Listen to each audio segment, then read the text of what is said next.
Fitz is up. Fitz says, good day, gents. Thank you for this platform to give real world answers that work. I have a client whose business name includes the word and.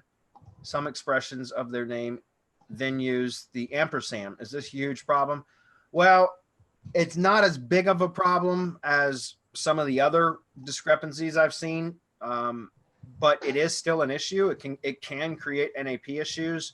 I've got several clients that have done that in the past as well, where they'll have ampersand in some of their brand names, and others, and it will be and A&D.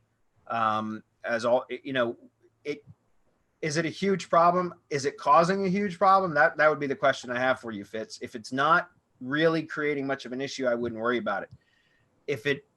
If you are having a hard time, you know, getting your desired result for a particular, you know, maps pack ranking, for example, let's just use that as an example, then yes, that would be something I would address, would be cleanup, citation cleanup. So I would either, whatever it is in the GMB, I would leave it that way if that's the correct format. How is their name legally registered? That's how I would have it, right? Does that make sense? So in other words, however their incorporate their corporation or LLC or whatever it is, that however it's registered with their state is how I would list it in the GMB. And then any discrepancies out there, I would have edited, cleaned up, corrected to be the proper format. But that, again, I wouldn't tell you to just do that just because. If you're getting the results that you want anyways, just leave it, is what I'm saying. Don't do it just because it could create a problem in the future. If it's not creating a problem now, I wouldn't worry about it.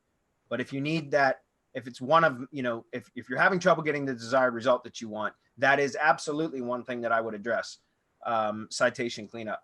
And depending on how many there are out there, if it's a lot, then I would recommend paying Loganix to do it, because they have a really, really good, successful citation cleanup service. If you go to semanticmastery.com, Loganix, it's Loganix, you can see their citation cleanup service. There are other services out there that are less expensive, but I found their success rate isn't as great or as high as Loganix is. And so even though Loganix is expensive, whenever I have a new project that has a bunch of NAP errors on the web, that's who I use, because they get the vast majority of them over the course of, like, I think it's an 8 or a 10 week process. So anybody want to comment on that? Yeah, you probably know this already, but Perl Trees has a problem with the ampersand, right? And pulling in the embeds or the iframe. It has a really big problem with the ampersand, and there's other times when it can cause an issue with some embeds and some of the websites. So it's just that ampersand. So I prefer the and, although ampersand in a business name is the recommended way to go.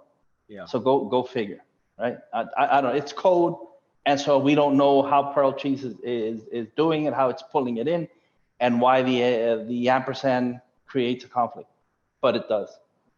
So it's not an NAP issue, but if he had it and he submitted it to us for us to go and create the ad ID, or if he were to submit it to Dedia for an embed run, there might be issues.